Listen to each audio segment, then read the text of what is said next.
So welcome to the new Japanese heavy tanks, starting out with a Type 63, which is obviously the premium version, and then later on, probably early next year, we're going to be seeing the rest of the line in the tech tree.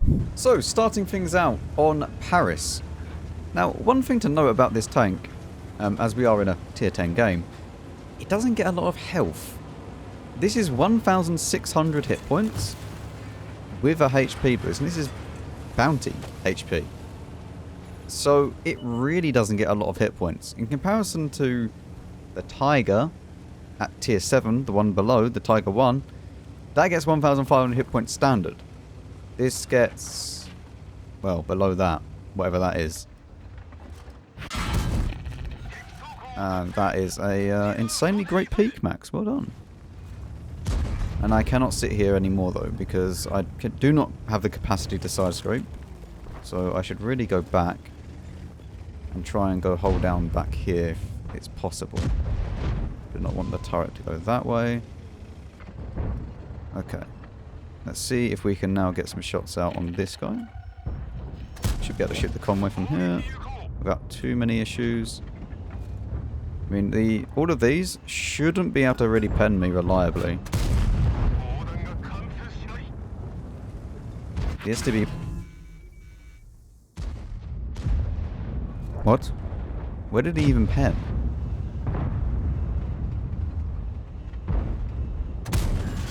We can actually shoot underneath his hull, where his tracks are. So that is all good for us. Okay, man. Like, where are you even penning? I don't actually even know. That didn't go anywhere close to where I aimed it.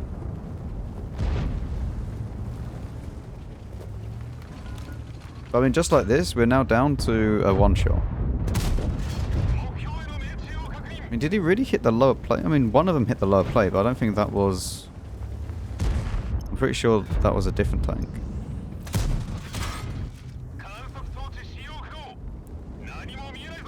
He's been hitting this,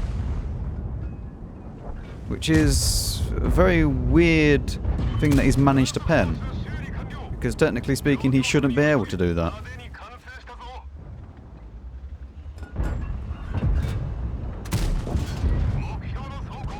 And as you can see, we can just sit here quite happily, apart from when you meet an STB apparently who's a god gamer. And I'm not even using the special ability of this tank yet. Because for the special ability, I would need to wait quite a while. Now, the special ability of this tank is that it does get better dispersion the longer that you wait. So, as with most tanks, the longer that you wait for it to fully aim, you will get higher accuracy. That's kind of the default thing that happens. But as you see now, you see how it's kind of got a, and I'll zoom in, it's got two rings. One is a lot more green than the other. That is when you don't shoot for a while, you'll then get improved accuracy. So right now, I think I have like 0.25 accuracy on this thing. Compared to the 0.32 or 35 or something like that of the base accuracy. So if you waited, I think it's about 12 seconds or something, then you'll get better accuracy. I think that this is kind of a bit of a gimmick. I mean...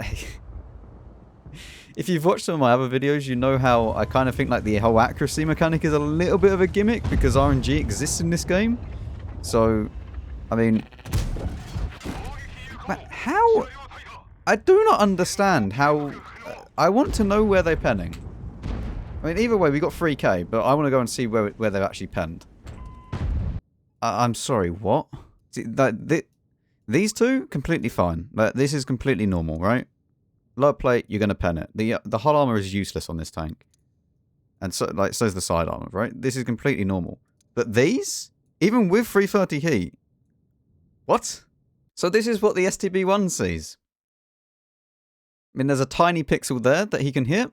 He penned a 8.5% chance. I mean, even if it was slightly more like this, fine, 45% chance. He literally penned that. And then this. I mean, that one is a little bit more. There's a 70% chance of penning that. I mean, this shot is just completely bullshit, though. How did he even pen? I don't understand how he penned. Oh, I found it! He has a 33% chance of penning. Well, after that game, we got 3,000 damage, as we saw. Considering it's a tier 10 game, that's not too bad. That is absolutely ridiculous RNG, honestly, from the enemy team. Like, unbelievable. Because this turret is not easy to pen. Like, at all. And, yeah. Especially the pen from the Liberté. So this tank actually gets 1,400 hit points. Base. Would you like to know what else gets 1,400 hit points base? My Progetto. A medium tank. So it has less hit points than a Tiger 1 at tier 7. That's pretty good. Okay, so for our next game, we're on Prokhorovka. I was about to go to the right there, but that is a very, very big misplay if I do that. We're going to go to the mid. It is against tier 7s. There is no artillery. There is also tier 9s though. So we're in mid-tier matchmaking, which I believe is one of the best matchmaking tiers to have. Not so much for the for the tier 7s. But yeah, I think +1 is really, really nice in certain respects. It has a bit more hit points and whatnot.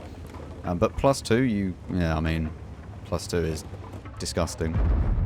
So, I mean, let's just see how it goes. The enemy flyfish in the the T25 AT has drowned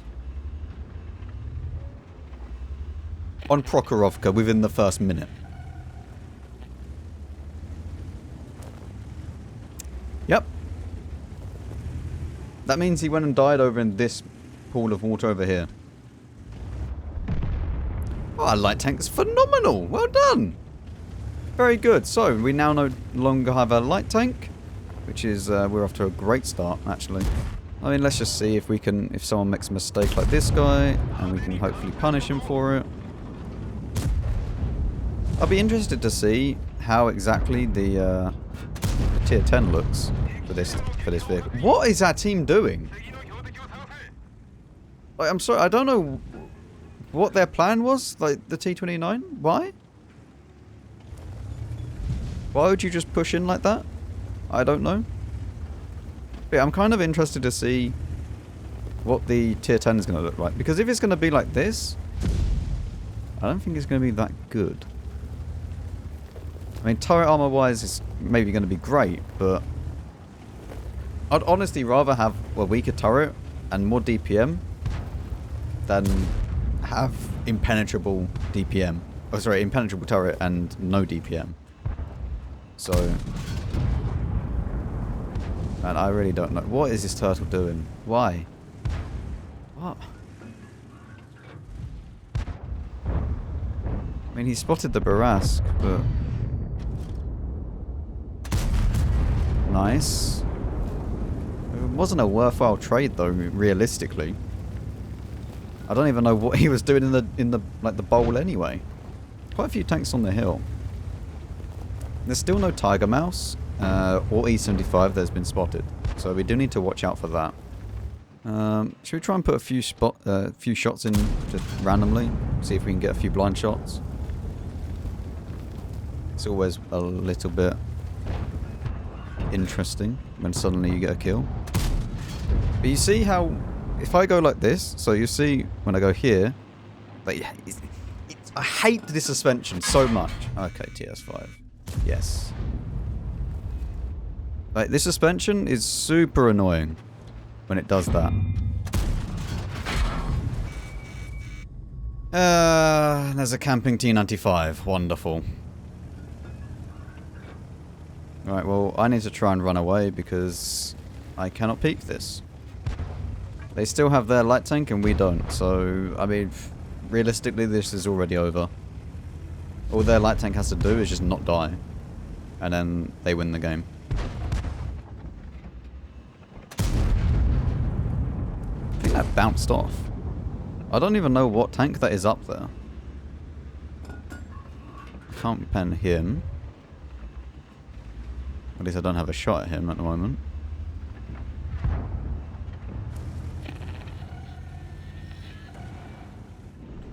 I'm actually going to go to heat here. Be a little bit easier, hopefully. At this type of range, it's not really going to be super effective to fire AP. You just won't have the pen by the time that it gets there. Because we have, what, 230 pen? Yeah.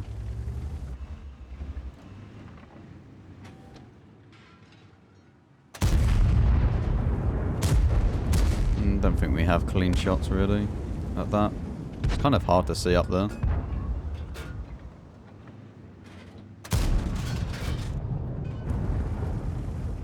What's the shell velocity on this? Ooh, Tiger Mouse and friends are pushing.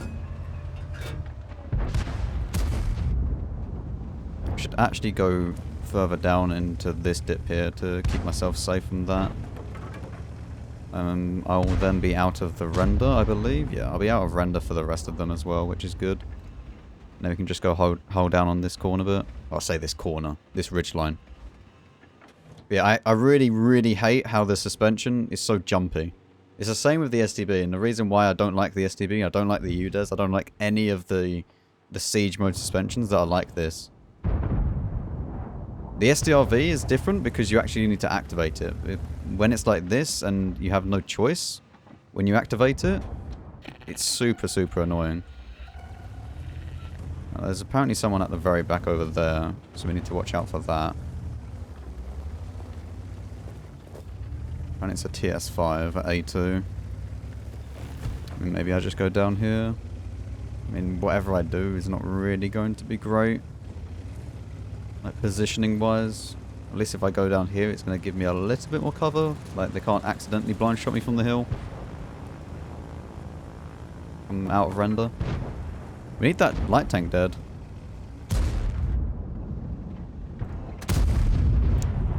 Can't believe no one shot the light tank. I mean, the TS5 can two-shot me. The Tiger Mouse can one-shot me. E75 can one-shot me. This is not a great situation we find ourselves in.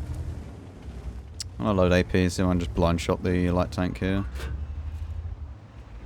He's probably going to do like something similar or something. Like go back into the bushes. I don't know if I'm perma-spotted here or not. I'm pretty sure I am perma-spotted because I would have got spotted by doing this.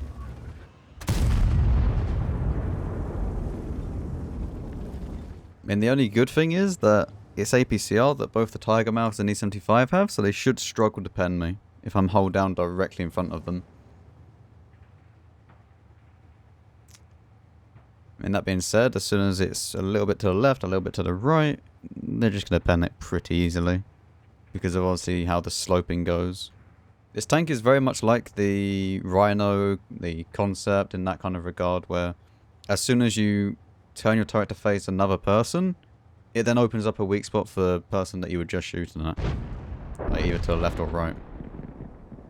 I mean, the best thing that we can do at the moment is just wait. They just lost their light tank. We don't really need to do anything. Like, we try and push anything, we die. Tiger Mouse and E75 are going to be quite easy to spot. Because they're quite big targets. And don't have a lot of camo, so we could just wait. There's the E75. Everyone bouncing, unfortunately, though. Now that I'm spotted, I really don't want to peek again because I don't know where the Tiger Mouse is. As we spoke about earlier, it's nice. It's going to be quite easy for him to one-shot me. I'm within his 50-50 range of killing in one shot. One thing that's really not looking good, though, is we are going to be losing behind us. We actually have a tank destroyer all the way up at the back. I don't even know what that is. What is it? Another Super Hellcat, I believe? Yes.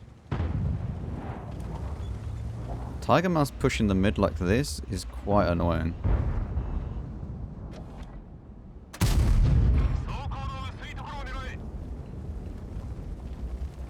Quite annoying because the TS5, so whenever the Tiger Mouse now peaks, everyone is going to turn their turrets to shoot that. And as soon as we turn our turrets to shoot that, the TS5 can then shoot. So we're now stuck in a crossfire, which is lovely.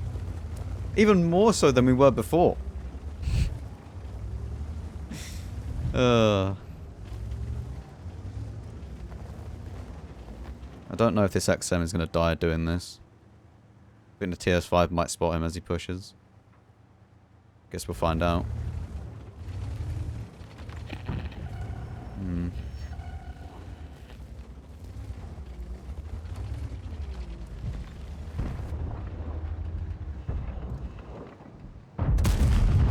Nice.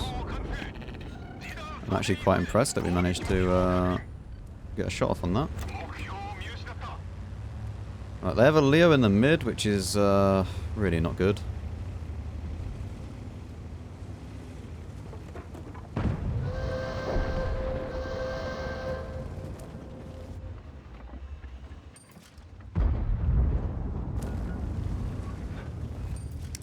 There's also a Skoda behind us.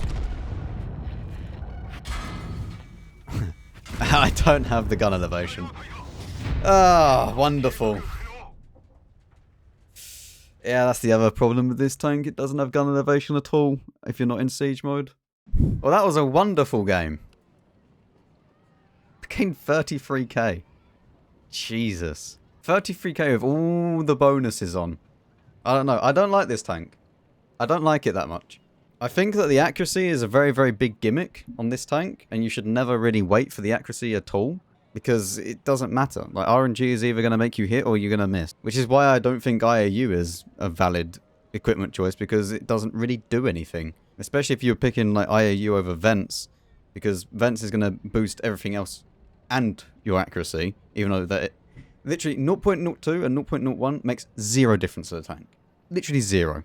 And I mean, yes, between 0.32 or 33 and 0.24, you will notice a difference slightly.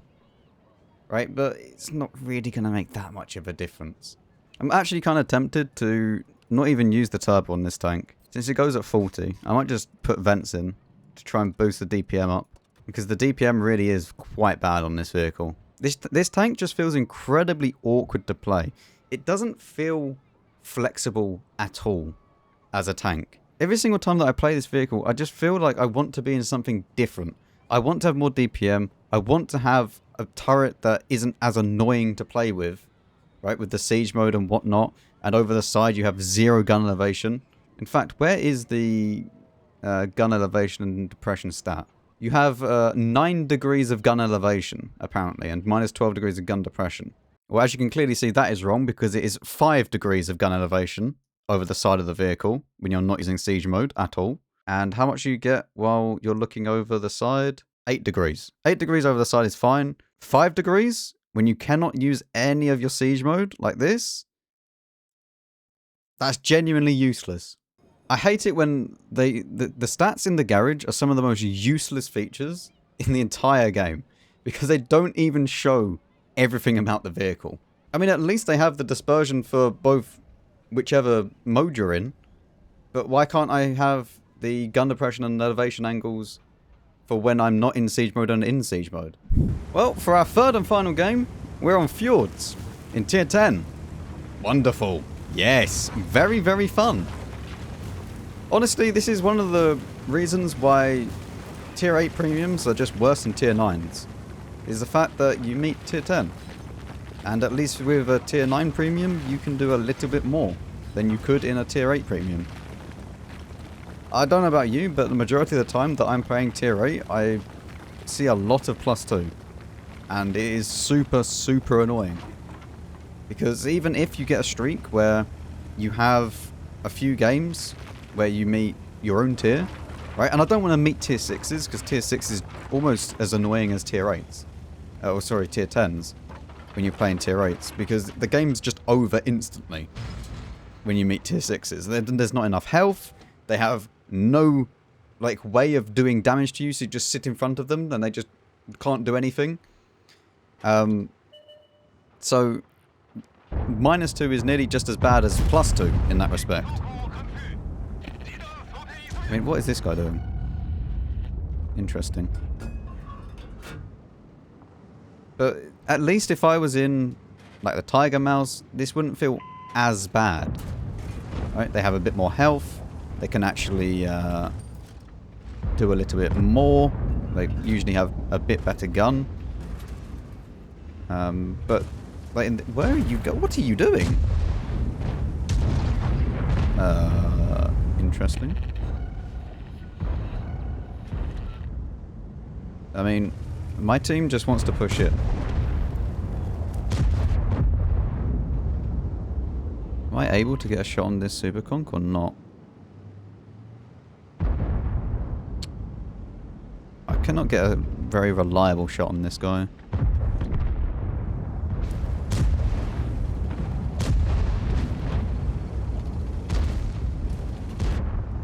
This mouse is going to die in a second, and then we all just screwed. I really don't know what my team's doing.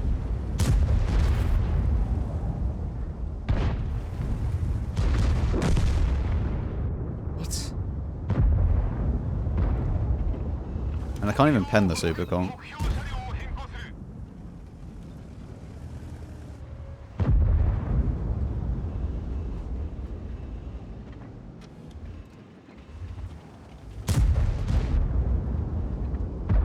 I should be able to pen this guy though. There's a slight chance I can pen underneath his gun, but like in his turret ring. But he's not even really presenting that to me. Wow. It's almost like I'm in -2 matchmaking. Well, we get a shot into that guy at least. Again with this Tiger Mouse, I have no idea what he's doing. Like, why is he so far forwards? I have no real shot. Of course, he goes straight through the gun.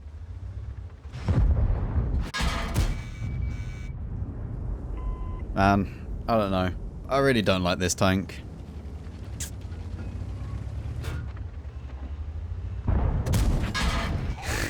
Just nothing you can do. Literally nothing you can do against tier 10.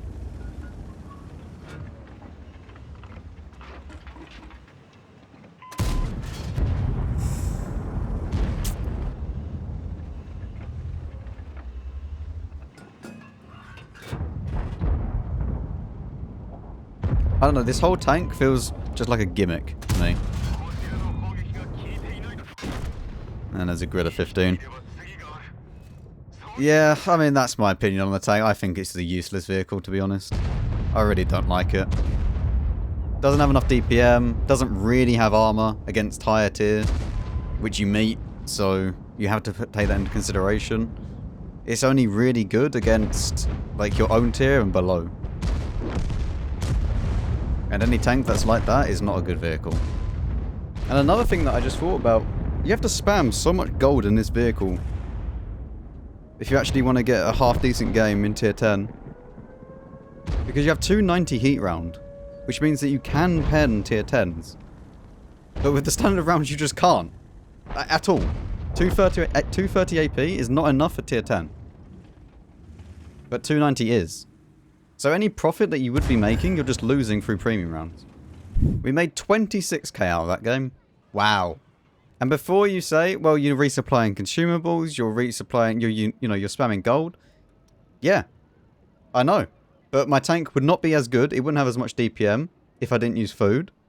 So the tank would be even worse. And I wouldn't pen anything if I had used standard rounds.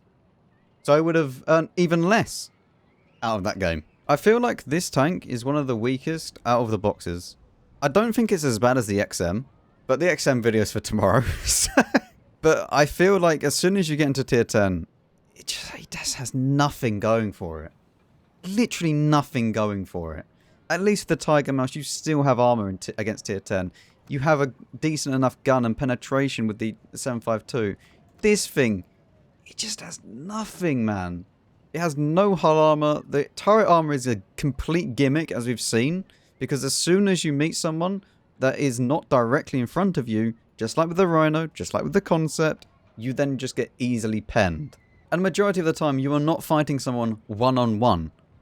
And if they are, they could go straight through your gun, as you saw with the S-Conch. I really hope that they are not going to make the tech tree line exactly like this, because if it's like that, they won't be worth grinding.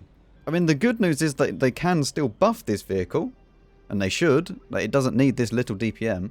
And the other good news is that they still have time to make changes to the tech tree versions. But like, if they're like this, with no DPM, questionable armor, I don't think they're going to be worth grinding. And I honestly think that this is... it's a gimmick tank. Anyway, let me know your thoughts down below. If you did enjoy, you know what to do. I'll see you all in the next video.